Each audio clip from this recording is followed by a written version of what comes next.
भीम आर्मीचा देखील जितेंद्र आव्हाड यांच्या पाठीशी भीम आर्मी आहे असं कळतंय। आव्हाडांकडून अनावधानानं फोटो फाडला गेला असं अशोक कांबळे म्हणतात।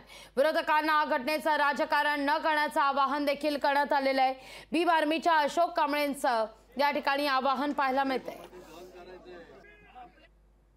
जितेंद्र आव्हाडकडून कळत नकळत चूक झालेली आहे। त्यांनी मुद्दामून केलेलं नाही, आवासाहेबांचा अपमान केलेला नाही।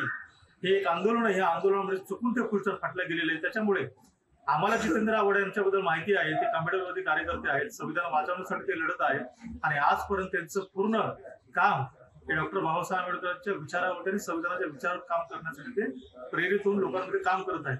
त्याच्यामुळे विरोधी पक्षांना मी एवढंच सांगेल की चुकीचा मेसेज या महाराष्ट्रामध्ये देऊ नका, वाद निर्माण करू नका। जितेंद्र आव्हाड यांनी झालेली ती कळत नकळत जी चूक झालेली त्याची माफी मागितलेली आहे। त्याच्यामुळे आंबेडकरी समाज हा जागृत आहे, शिक्षित आहे आणि तो तुमच्या भूलथापाला बळी पडणार नाही। लोकशाही मराठी ऐका, पहा, जागरूक रहा।